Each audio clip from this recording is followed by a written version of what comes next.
Boneka biasanya menjadi salah satu pilihan para orang tua untuk diberikan kepada anak perempuannya sebagai teman untuk bermain.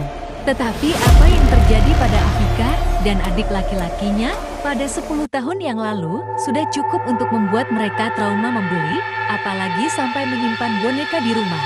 Kisah horor ini dimulai ketika mereka baru saja kembali dari liburan dengan boneka yang dibeli saat mengunjungi desa terpencil di Narathiwat, Thailand. Afika akhirnya tertarik pada boneka besar yang mengenakan kemeja bergaris putih. Afika langsung merengek minta dibelikan boneka tersebut, sementara adiknya mau boneka beruang yang kecil. Sangat bersemangat dengan mainan barunya, kakak beradik dari Malaysia itu bermain dengan boneka tersebut hampir tidak mengenal waktu. Afika dan adiknya tidak jarang bermain sampai siang hari, mungkin karena kelelahan bermain boneka. Malam itu mereka tidur lebih awal dari biasanya. Melihat kondisi anak-anak yang sedang tidur lelap, sang ibu meletakkan boneka besar milik Afika di sisinya sebagai bantal malam itu. Tetapi, di malam itulah insiden menakutkan tersebut menghantui Afika dan saudara perempuannya ketika mereka diganggu oleh makhluk halus. Sekitar jam 3 pagi, saya terbangun dari tidur. Saya merasa sakit di bagian perut. Ketika membuka mata, saya menemukan boneka besar itu duduk di atas perut saya.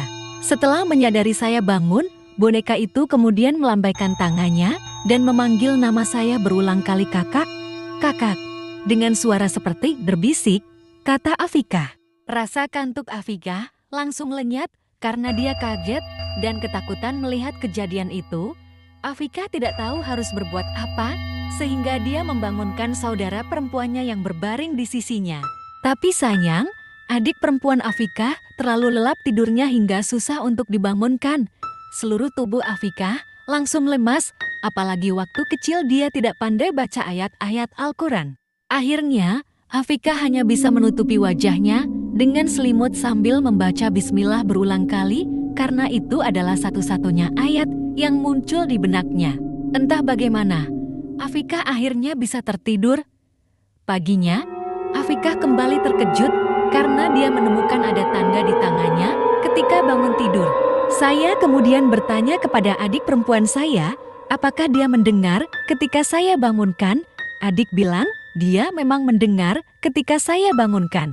Tapi adik ketakutan dan pura-pura tidur karena dia juga melihat boneka itu duduk di atas perut saya sambil menatap matanya, kata Afika. Mendengar kata-kata adiknya, Afika langsung merinding. Berarti kejadian tadi malam itu bukan mimpi, karena adiknya juga melihat hal mengerikan yang sama. Malam berikutnya Afika dan adik perempuan itu menangis karena takut tidur. Bahkan, mereka meminta boneka-boneka untuk dibakar, tetapi permohonannya ditolak oleh ibu. Saya minta boneka-boneka itu dibakar, tapi ibu tidak mau karena harganya mahal. Sejak kejadian itu, saya tidak suka melihat boneka besar. Saya juga tidak berani meski hanya menatapnya. Tentang tanda yang muncul di tangan, warga setempat mengatakan itu adalah tanda gigitan hantu. Walau-walau, yang pasti sampai sekarang tandanya masih ada di tangan saya, pungkasnya.